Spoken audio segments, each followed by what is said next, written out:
It's a pretty audacious trailer. Tell us a little bit about this film, Jack. As far as the framing, I mean, there's a lot going on there. So, well, yeah, the movie comes out in March, and I wanted to, so we wanted to throw shots together to, I really just want to give everyone just a sense of kind of what we're up to. We're still a little ways away from finishing the movie, but I wanted to, to give everyone a sense of kind of how we're doing it. Ladies, it must be great. I can tell you're all pretty excited. Maybe you can talk a little bit about making the movie and also a little bit about the footage. Maybe go down the line.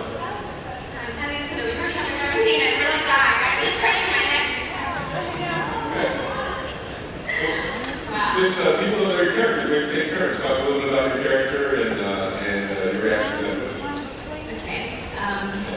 My reaction to the footage is I'm kind of shaking like crazy.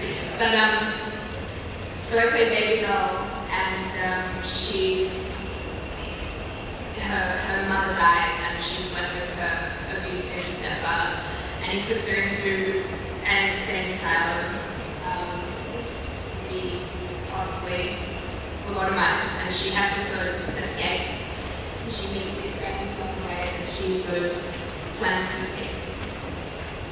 I play Blondie, and I'm really afraid that my voice is shaking right now because I am so excited. That was so cool. I had a feeling when we were making it that it was going to be neat, but I had no idea it was going to be that awesome. I give the props, Zack. It's so cool. But yeah, I play Blondie. She kind of fits into the world with this amazing group of girls, and she actually gets to shoot some of the biggest guns, which is, I think, one of my favorite parts. I run around with like a saw and get to shoot 50 cows and 30 cows and all this pretty badass stuff. Man, I play Rocket, and it's so amazing to see it. God, I wish we could be out there. You guys have the good seat. Yeah.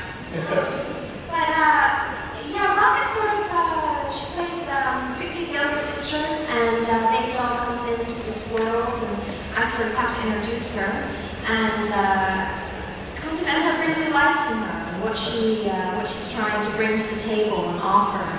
She offers up this really beautiful idea of escape, and I help rally the troops. I'm a rallier. My character's name is Amber, and she is kind of the first one to jump on board with Baby Doll's plan, and throughout the film she's trying to stay together with everyone, and she's extremely loyal. And I think that kind of reflects, throughout the fantasy scenes. That footage was crazy. It's hard to even articulate an answer after that. I play Dr. Gorski, who is a Polish psychiatrist in the insane asylum.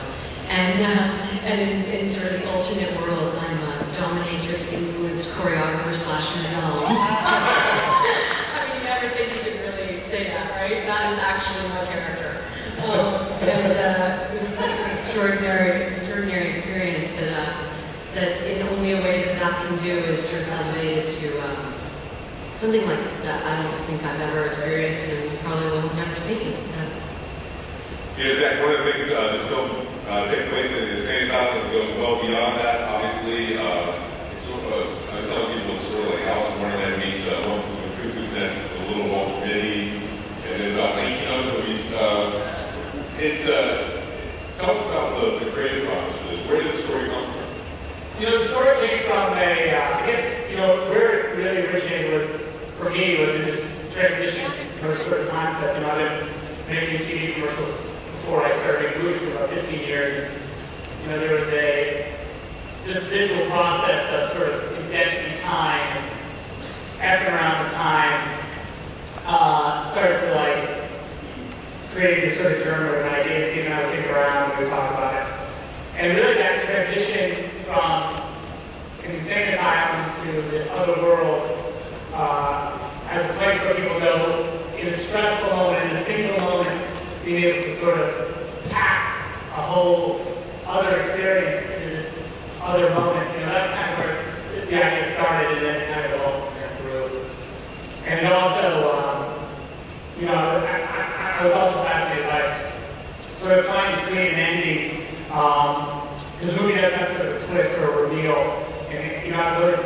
trying to create an ending that was satisfying and interesting.